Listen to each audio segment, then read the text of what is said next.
Okay, mission number 2 for the NVIDIA Keen Software House competition. Those of you that may have already had a look at my first mission are going to be aware that our first mission was to steal a prototype engine, and we've made good use of the prototype engine by way of making our rocket. Beautiful. However, we've got a complication. So what's happening here? I'm going to take you on a very quick tour. However, en route I will just briefly explain that in-game there will be no use of jetpacks, so you are going to be limited to walking and making use of whatever vehicles you can find. So here we go.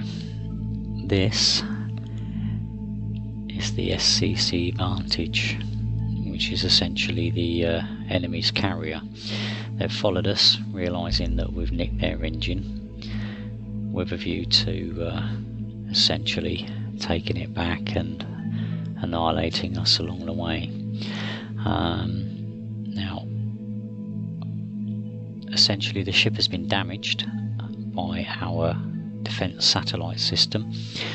However, this is our last one, and unfortunately the weapon systems have been destroyed, so it's pretty much not capable of doing anything except keeping an eye via its camera. So, their carrier dead in the water. Our rocket at the moment is not ready to go anywhere, but it's probably just as well, because it has been decided by the powers that be that our rocket needs to be retasked to carry a warhead with a view to destroying the carrier. So the rocket has been outfitted, however we are now lacking uranium to power the rocket. So you've got an idea of what we're facing, and clearly, as you can probably see, the ship has sustained enough engine damage to make it pretty much dead in the water at the moment, directly above our rocket. Sure, we can do something about that. However, before we do anything else, we've been briefed by the command people powers that be. Right, let's go and get some mining done. So as of this moment, we will not be using jetpacks, because we're actually now going to run through the mission as it would be. It's kind of frustrating because sometimes you just want to whiz through dead sharpish, but we've got to stick to the rules. Okay, so as you can see, we've already been busy mining away. However, our little mining vehicle here, it just isn't cutting the mustard. It just doesn't have what we need to be able to get what we need. We've gone in this far, can't really do a great deal more with it. So we need to figure something out. We need to get a better piece of equipment. Who might have better equipment? Well, it just so happens that one of our buddies is actually over in the hospital ward at the moment. He's obviously got himself hurt from another mission. Just knows a little bit about mining, so we're going to take a trip over there and have a quick chat with the fella.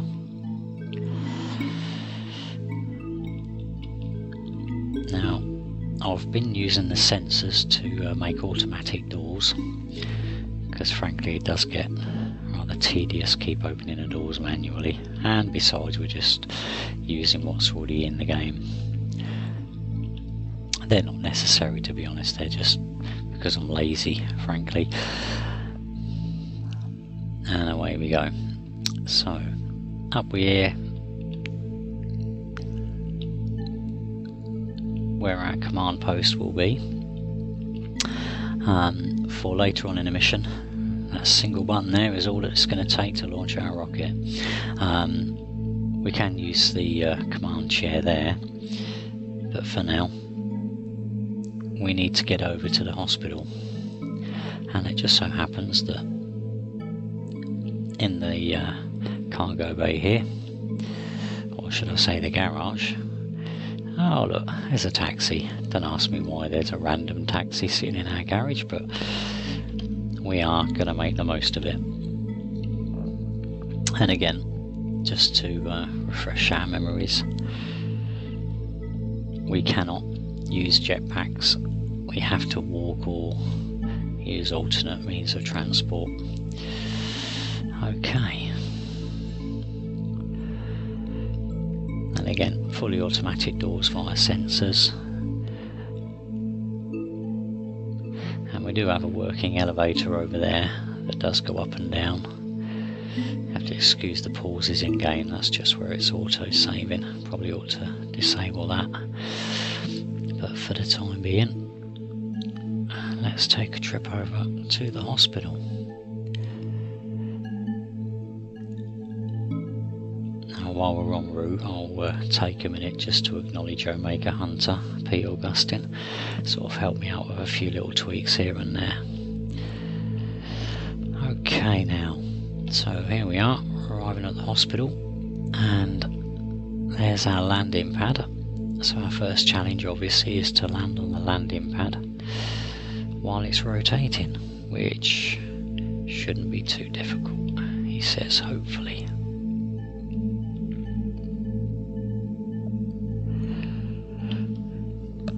Okay, down we are. And again, we are walking. So now, let's take a little trip.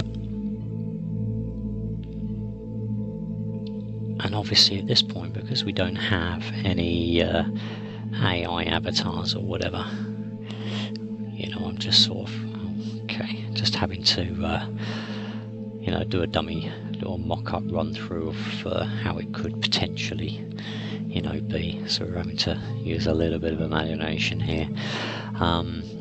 Again, it's fair to say that the station itself is very modular, so it's kind of very same old, very minimal interiors, because again I'm focusing on gameplay as opposed to you know, the way it looks, but we'll go into that later.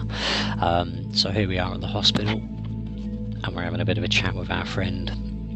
Oh yeah, he says, yeah, I know exactly what you need to do your mining. He says, yeah, we need the new fire ant prototype.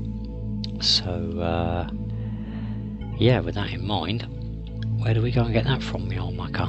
Right, we need to go and find it from the mining corporation over the way. Right, okay, so we've got our information.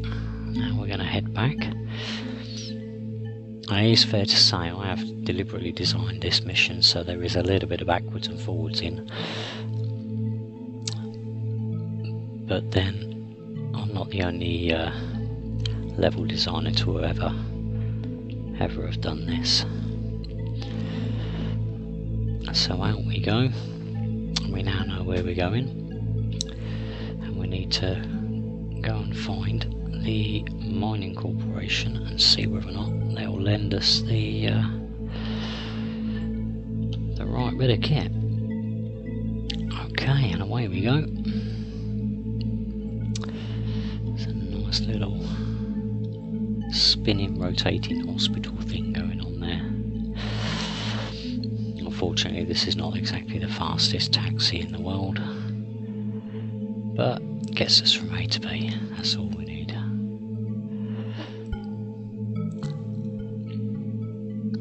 Okay, and here we be. Oh dear, probably tweak the thruster capabilities of the taxi here, but there we go. Right, well here we are. We've arrived at the mining facility, and oh, hello. Looks like we found our super miner. So, out we pop, and of course we go and have a word with the powers that be. Oh yes, here's our situation. We need to do the mining. We need to get our stuff for our rocket, yada yada yada. Can we borrow the fire ant? Oh yeah, no problem. Only problem is how are we going to get it over there, because this thing's not equipped with thrusters. This is definitely a ground-based vehicle. Okay, Well, let's think back now. There's no way the taxi's going to carry it. The thrusters are nowhere near powerful enough to carry anything like that. But as we recall, there's a ship over by the hospital. Let's go and have a little look-see and see what's going on. So now we've got our permission to pinch the fire ant. Let's go and see about finding a way that we can get it over, because our ultimate destination is going to be over there.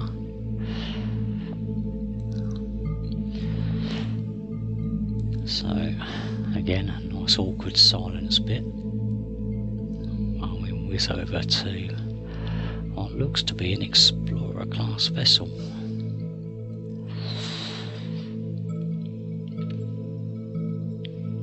It's not exactly the most modern ship, given the fact that it still uses solar power. Well, it looks like we seem to have a way in here, so let's see what we can do. Oh, okay. Looks like somebody's realised we're here and is proverbially rolling out the carpet, so to speak. So let's pop ourselves in there. Nice and gently. And let's pop ourselves back down again. Okay, and out we go. Oh, lovely, and the doors are closing too. Right, let's whiz around and see if we can't find the captain of this tub.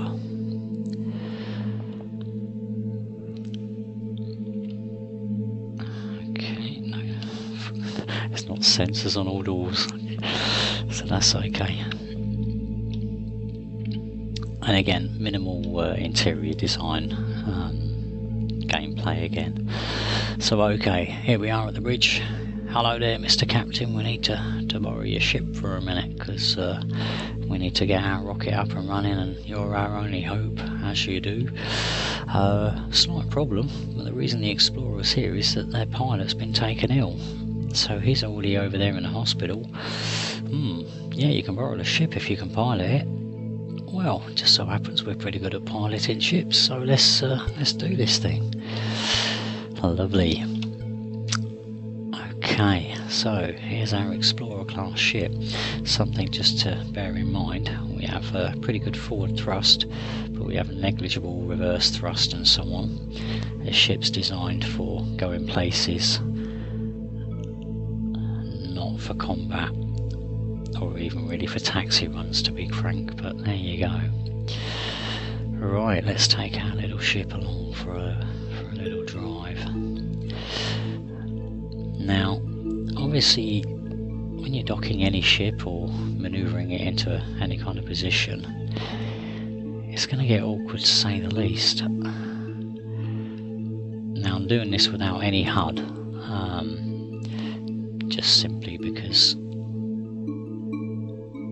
it gives you more of an idea of the gameplay in question and gives you more immersion into the game as well. And so, there we go. As you can see, we are slowing, but very, very slowly, so you need to definitely be aware of that. Now, let's start manoeuvring the Explorer into position. And even with the ability to be able to pan and rotate and so on, this is still not the easiest thing to do with any sort of great deal of accuracy. But it just so happens that we have an added advantage. Being an Explorer class ship, well, you've got to have cameras to be able to record whatever you're going to be seeing. And clearly, as you can see, we've got a nice little view there of where we need to be. Now, because the cockpit or the flight control station is reversed, we are essentially flying our ship backwards, but we are using controls as though we're flying forwards as normal. And of course, with using these cameras, it makes it a lot easier to dock. And of course, I've given players a slight helping hand here by way of the dam busters, essentially. If any of you recall, perhaps some of you are too young to remember the dam busters, but back in World War II, in order to accurately drop the bouncing bomb, Allied Command had to figure out a way of getting a plane to an exact height before they dropped the bomb, and they used searchlights, and with two searchlights angled at a certain sort of degree, they ascertained that that would be the perfect height to drop the bomb. So with that in mind, we can use our cameras to determine where we are, and instead of having spotlights, we just have our cameras. Now, these two cameras here, as you can see, are our spotlights. So we ideally want to get our crosshairs and our ship slightly oriented to the right way. Let's bring her up a touch. Now you can do this from the outside if you prefer, but obviously for immersion it's quite fun to do it like this. Not to mention it is slightly easier, at least for me. Now ideally we want our crosshairs to be one at the edge of each green block. There we go. Now of course we do have the additional cameras here. As you can see, we are very, very close to being lined up. I want to make a few minor alterations, but essentially we should be on course. And this is where the side cameras are definitely going to come in very handy.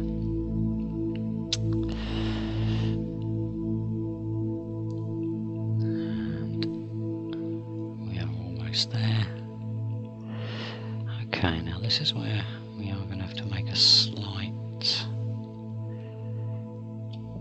There we go. So we're on there, and we're on there. Let's park. Beautiful. Nice bit of docking. Thank you, Captain. Let's go and see what we can find. And again, I could use the jetpack and just whiz along this to speed it up, but of course that kind of ruins the whole... That's a nice little view out there. But yeah, that's kind of ruined the whole feel of the mission. And again, I wanted to make sure that players were aware it is doable on foot without use of your jetpack. So let's once again hop in our taxi and let's pop ourselves out of here. Now we do have a manual override there. We could drop down the ramp and just walk out, but given the fact that we need to make room for the Firefly, sorry, the Fire Ant, I beg your pardon. Okay, now we should have that very, very closely docked, which means our Fire Ant should have no problem driving over there and loading itself up. So let's find a nice place to park our taxi. And again, out of the range of the doors, because they will auto close. And we're parked, and we're out. Right, let's go and see if we can find this bad boy. Now at the moment I have elected to, as I say, remove the HUD and all of the information, but in mission it is all there and everything is all labelled, but right, let's take off the parking brake and go for a little drive. Now obviously veteran players will realise that ground-based driving is a whole different ball game to flying around, but I've tried to make this as manoeuvrable as possible. She literally does turn on a dime, but it still requires a little bit of skill. Let's just park up there for 1 second.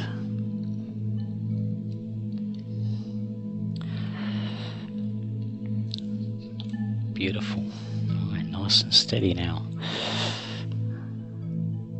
There we go. Okay. Now then, we should be able to just get. Okay, so we'll just park there, hop ourselves out. Now I did have this to auto lock at one point. Okay, that's a slight little revision I'm going to have to make. The fire ant is just slightly too long for the sensor. I might need to reposition the sensor because the doors will not automatically close. But this is why we have our override panel here.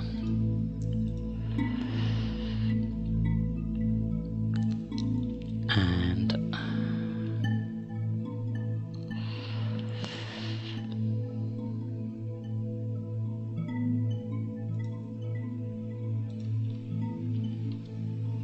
okay, so we've now locked the fire ant in place, because without that she would just fly around all over the loading bay. Okay, we now have our precious cargo. Let's go and see what we can do with her. Now again, we're in regular flight mode, so we can enter the front.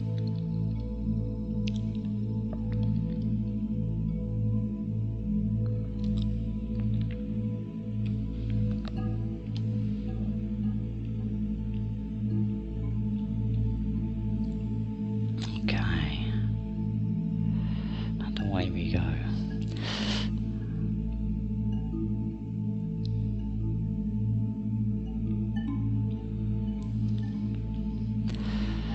And now we're heading back over to our launch pad. And again, be very, very mindful of the speed. Ooh, let's try the right button, will be helpful. There we go, we're doing okay.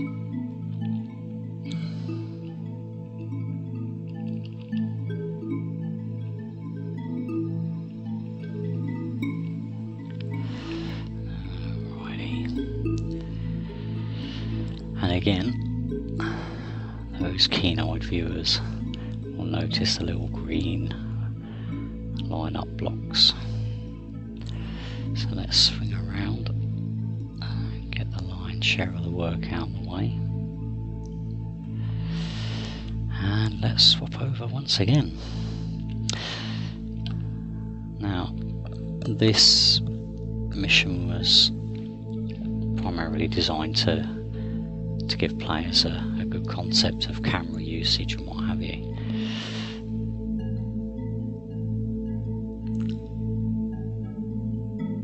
But also make an introduction to ground vehicles as well.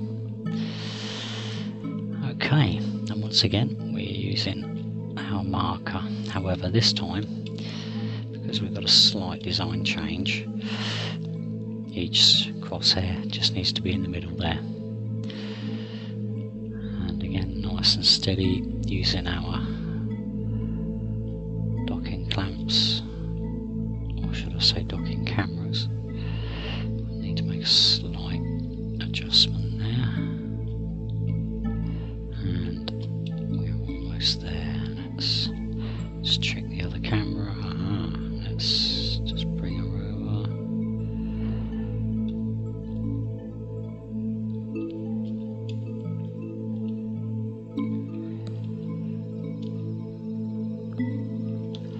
We are in.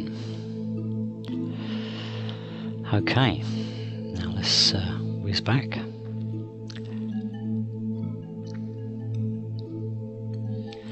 And now we need to get the fire ant working.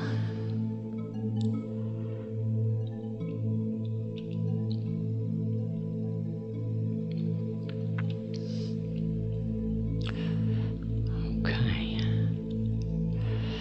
So once again, we need to manually override the door, but the sensor's a 2-minute job to reposition.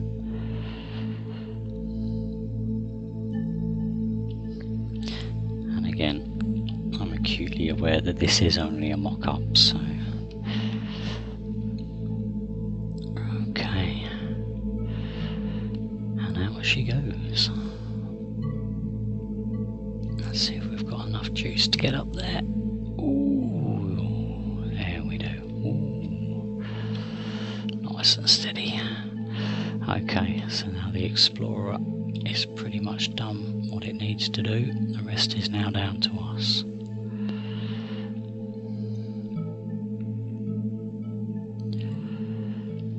Okay, now just a very quick introduction to the fire ant. She does have an articulated arm,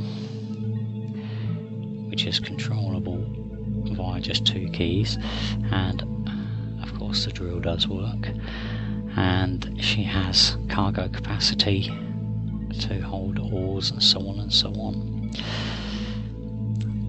Okay, so here is where we would need to have the HUD, because obviously with our ore detector we need to sort of have a look around and say, right, let's see what we can see. What do we need?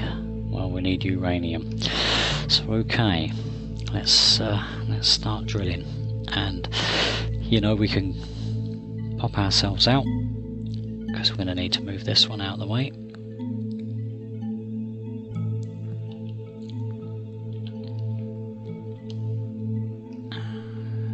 And away we go.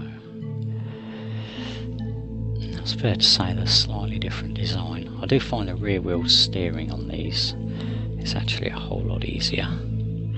But again, it's personal preference. Probably a holdover from when I used to be a forklift driver.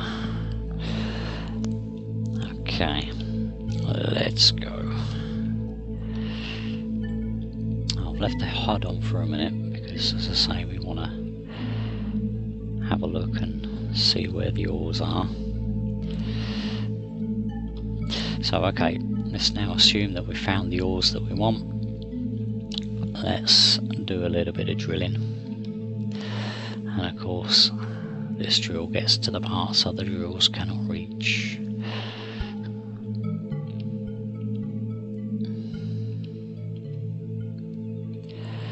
Okay, boom boom boom, we've done our drilling, we found what we needed to. Lovely. Again, this is a mock-up, so you know, we can just assume that we found what we wanted to. You know, I could always modify this to have an upward extension arm or whatever, but again, we're just looking at ideas for now.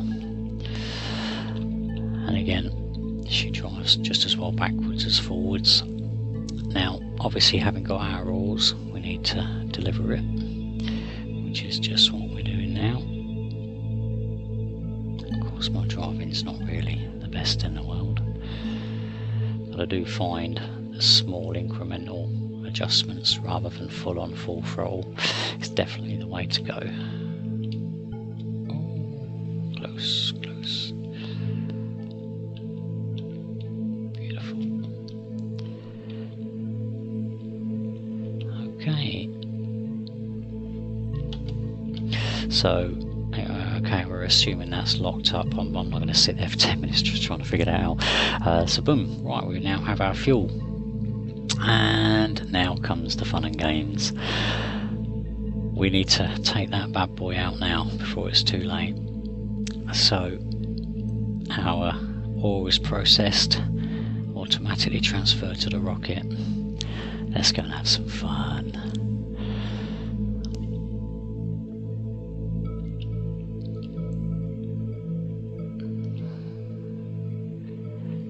This is so Star Trek. Okay, launch control. Okay guys, we've got the goodies, blah blah blah, lovely jubbly. Right, let's go and nuke this bad boy. Now, we can launch it and just leave it, or we can have a little bit of fun. But for now, let's run outside very, very quickly. It's a 10-second countdown. I've got a sneaky feeling I'm not going to get out in time.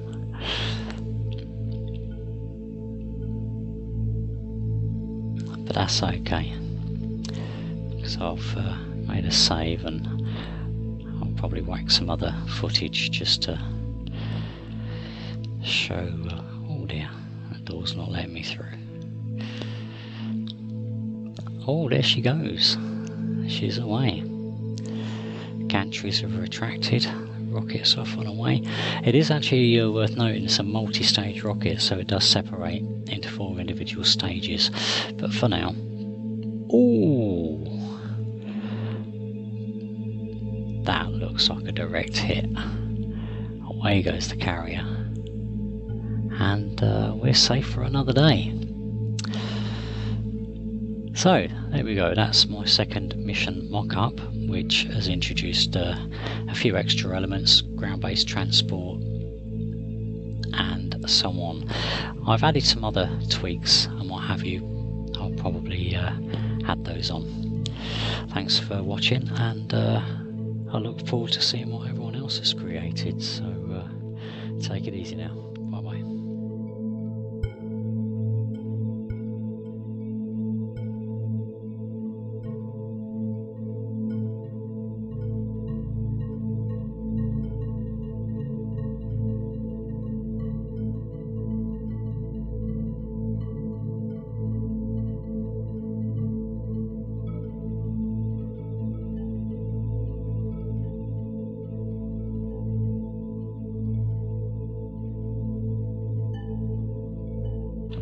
Okay, and for those of you that really kind of enjoyed that, let's see what else we can mess around with. Perhaps have a satellite image view of the up and coming carnage. So once again, we retract our gantries, away goes our rocket. And at this point, we need to switch to DevSat, check out the camera, and there we can see our rockets approaching from the right. We might even be able to get to see the first stage separation. There she goes. However, away we go. Kaboom! Away goes the carrier. A lovely bit of carnage there.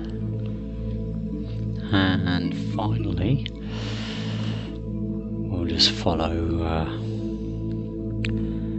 the rocket up and have another little peek. Should have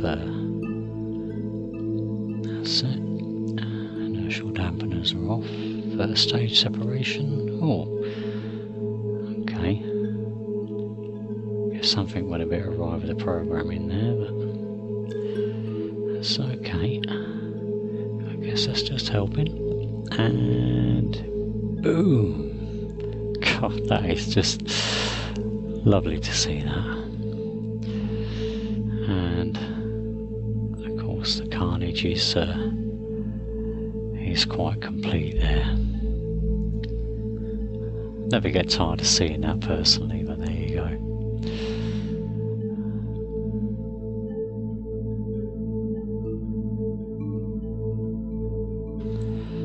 Okay, and final piece of bonus content. Here is the Vantage, fully interiorised, kitted out, and so on. Now obviously this particular update can't be used for the competition because it was stated that unmodified blocks and unmodified games only. I took a bit of a break from doing the mission just simply because I really wanted to do something with this, and as you can probably already see, I've accomplished that rather nicely. I will add some tags along the way so we can see all the various mods, but to any of the authors out there, probably recognise all their mods. Big thank you. I had immense fun putting this thing together, and it really has turned out to be an exceptional build. It's not massive, size is not the issue, but obviously it took me a great deal of time to do things like layout and so on. Obviously the lights, you know, we've got the wings mod there. And right, let's take a little tour.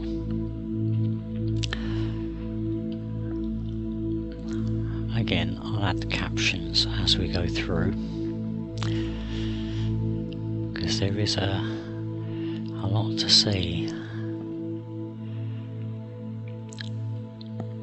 The only thing I'm really disappointed with is these stairs. I mean, they're functional because, you know, in the case of an emergency we barrel down the stairs to the flight deck, but it was a compromise. But even so, she's looking pretty good. So this is our mess hall, and on to the briefing room.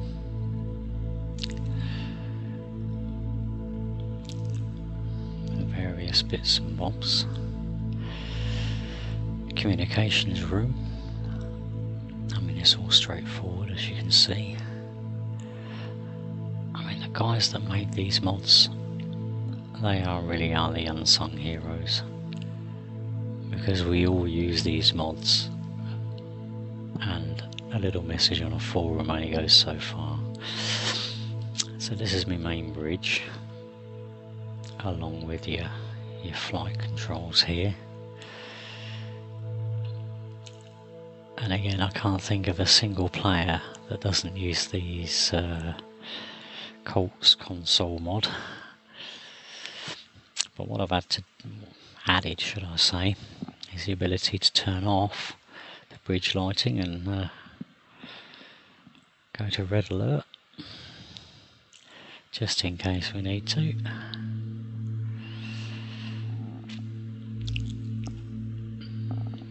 But for now, we'll leave it as regular lighting. And I love these hanging lights, because although they are quite CPU intensive, I've found, or definitely on the GPU, they give such a lovely subtle haze. It just sort of adds so much atmosphere to the game, I guess. And it's fair to say, anybody that maybe downloading and messing around with this mod, you know, I've got a relatively good system, you know, a 780 GT Ti. I've got an i5 3.4 gig processor, 16 gig RAM, so, you know, she's running pretty well. So, okay, so we've been down there, that's all fine. Let's take a look towards the back end of the ship now. The only thing missing is to actually play the games.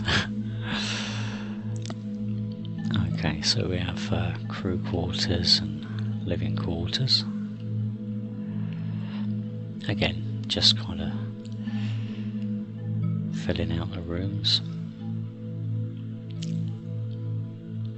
And I do like the new designed double bunks here. There were some larger bunks that, well, oh hello, oh, bit of a step there. While they were okay, they actually filled up, I think it was 4 blocks. They looked great, but they were just a little bit big for what I needed. So there's our crew quarters, or sleeping quarters, complete with little info terminals there. And through on to the infirmary.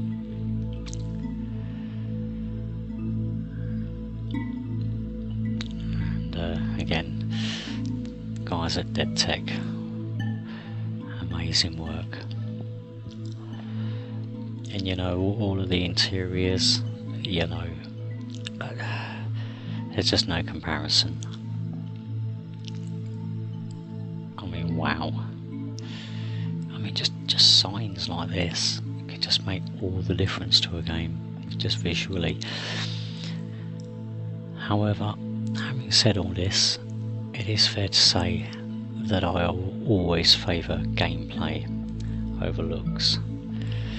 but in this particular case we have the best of both worlds.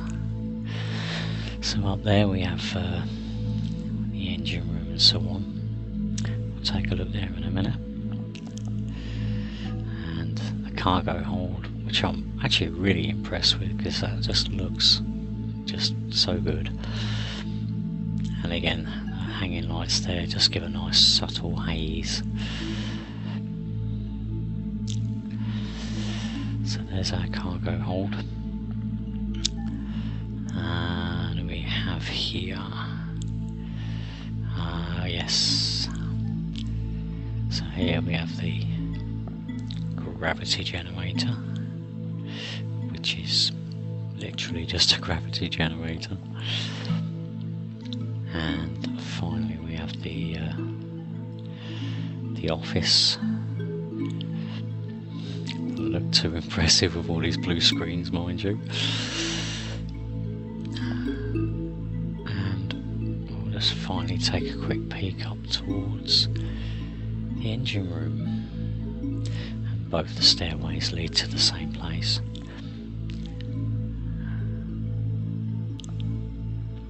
Now I appreciate I could probably fill this out a little bit more, but there we go. So we've got reactor control and engine room controls here and here.